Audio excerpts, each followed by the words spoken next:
ನಮಸ್ತೆ. ಇವತ್ತು ನಿಮಗೆ ಬಿಸಿ ಬಿಸಿ ಕಬಾಬ್ ಮಾಡೋದು ಹೇಗಂತ ಹೇಳಿಕೊಡ್ತೆ ಬನ್ನಿ.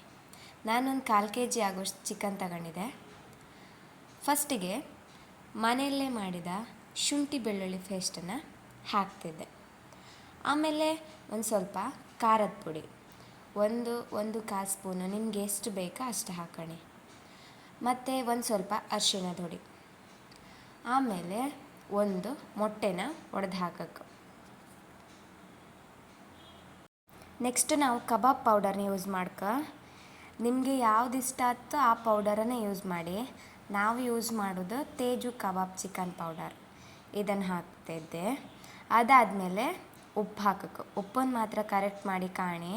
ಯಾಕಂದೇಳಿ ಹೇಳಿದ್ರೆ ನಾವು ಕಬಾಬ್ ಪೌಡರ್ ಹಾಕಿರುತ್ತಲ್ಲ ಅದರಲ್ಲಿ ಉಪ್ಪಿನ ಅಂಶ ಜಾಸ್ತಿ ಇರುತ್ತೆ. ಹಾಗೆ ಸ್ವಲ್ಪ ಕಂಡು ಹಾಕಿ ಉಪ್ಪನ್ನು. ಆಮೇಲೆ ಒಂದು ಅರ್ಧ ಲಿಂಬುನ ಕಟ್ ಮಾಡಿ ಹಾಕಿ. ಅದಾದಮೇಲೆ ಅದು ಚೆಂದ ಪೇಸ್ಟ್ ಹಾಕೋ ತನಕ ಕಲಸಬೇಕು ಮಸಾಲ. ಆಮೇಲೆ ನಾವು ಫಸ್ಟಿಗೆ 1/4 kg ಚಿಕನನ್ನು ತೊಳೆದಿಟ್ಟಿತ್ತಲ್ಲ ಅದನ್ನು ಇದ್ರ ಜೊತೆಗೆ ಮಿಕ್ಸ್ ಮಾಡಿ. ಮಸಾಲೆ ಎಲ್ಲ ಚಿಕನ್ ಜೊತೆಗೆ ಚೆಂದ ಮಿಕ್ಸ್ ಆಯ್ತು. ಅದಕ್ಕೆ ಸ್ವಲ್ಪ ಕೊತ್ತಂಬರಿ ಸೊಪ್ಪನ್ನು ಹಾಕಿ ನಾವು ಅದನ್ನು ಒಂದು 1/4 ಗಂಟೆ ಹೊತ್ತು ಸೈಡಲ್ಲಿ ಇಡುವ.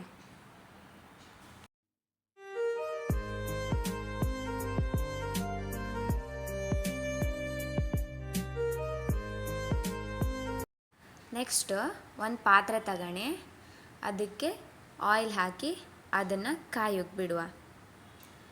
ನಾವೀಗ ಆಲ್ರೆಡಿ ಮಸಾಲೆ ಎಲ್ಲ ಮಿಕ್ಸ್ ಮಾಡಿ ಸೈಡಲ್ಲಿ ಇಟ್ಟಿತ್ತಲ್ಲ ಅದೀಗ ಒಂದು 15ರಿಂದ 20 ನಿಮಿಷ ಆಯಿತು. ಅದು ಚೆಂದ ಮಸಾಲೆ ಎಲ್ಲ ಹಿಡ್ದಿರುತ್ತೆ. ಆಮೇಲೆ ಎಣ್ಣೆ ಕಾದಿತ ನೋಡಿ ನಿಧಾನಕ್ಕೆ ಒಂದೊಂದೇ ಪೀಸನ್ನು ಬಿಡ್ತಾ ಹಾಕ್ಬೋದು.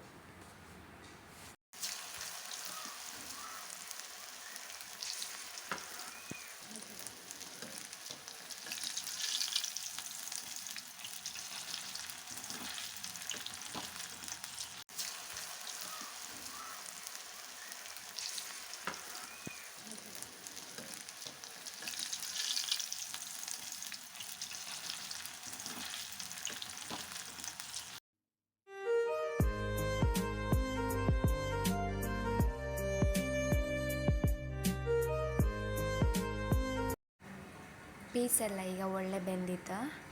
ನಿಮಗೆ ಗೊತ್ತಾಗ್ತಲ್ಲ, ಒಂದು ಹದಕ್ಕೆ ಬೆಂದ ಮೇಲೆ ಅದನ್ನು ತೆಗೀರಿ. ನೋಡ್ರಿ ಅಲ್ಲ ಕಬಾಬ್ ಮಾಡೋದು ಹೆಂಗಂತ. ಈ ವಿಡಿಯೋ ನಿಮಗೆ ಇಷ್ಟ ಆದರೆ ಲೈಕ್ ಮಾಡಿ, ಶೇರ್ ಮಾಡಿ, ಕಮೆಂಟ್ ಮಾಡಿ, ಸಬ್ಸ್ಕ್ರೈಬ್ ಮಾಡೋದು ಮಾತ್ರ ಮರಿಬೇಡಿ.